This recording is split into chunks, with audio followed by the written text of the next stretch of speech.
বিশ্বের সবচেয়ে শক্তিশালী দেশ আমেরিকা আর তার প্রেসিডেন্ট ডোনাল্ড ট্রাম্প ইরানের কাছে তিনি এবার অস্ত্র ভিক্ষা চাইছেন। হ্যাঁ, শুনতে অবাক লাগলেও এটাই সত্য। কিন্তু কেন, কি এমন দুর্দশায় পড়ল আমেরিকা? এর কারণ জানলে আপনি অবাক হয়ে যাবেন।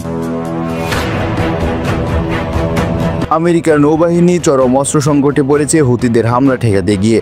সম্প্রতি ট্রাম্প ইরানের সাশ্রয়ী কিন্তু প্রাণঘাতী ড্রোন প্রযুক্তির প্রশংসা করে তাক লাগিয়ে দিয়েছেন। তিনি বলেছেন, আমেরিকার প্রতিরক্ষা শিল্পকে ইরানের মতো সস্তায় কার্যকর ড্রোন বানাতে হবে। কিন্তু এই প্রশংসার পেছনে লুকিয়ে আছে এক চরম তিক্ততা।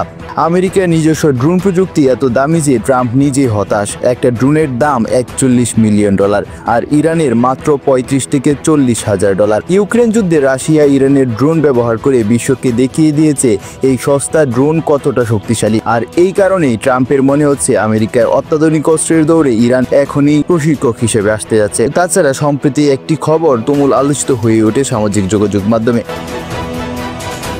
ট্রাম্পের এই মন্তব্যের পর সোশ্যাল মিডিয়ায় বড় ধরনের ঝড় উঠেছে। অনেকে বলছে এটা আমেরিকার দুর্দশার প্রমাণ। একজন নেটিজেন লিখেছেন, ইসলামী ইরানের কাছে ট্রাম্প ভিক্ষা চাইছেন, এটা কি বিশ্বাসযোগ্য? অন্যদিকে ইরানের পররাষ্ট্রমন্ত্রী বলছেন, ট্রাম্পের এই কথা শুধুই বিভ্রান্তি ছড়ানোর চেষ্টা। তাহলে সত্যিটা কি? একদিকে ট্রাম্প ইরানের সঙ্গে পারমাণবিক চুক্তির জন্য আলোচনা চালাচ্ছেন, অন্যদিকে তাদের অস্ত্রের প্রশংসা করছেন। এটা কি সত্যি কৌশল, নাকি আমেরিকার প্রতিরক্ষা ব্যবস্থার নতুন দুর্বলতা ফাঁস হচ্ছে?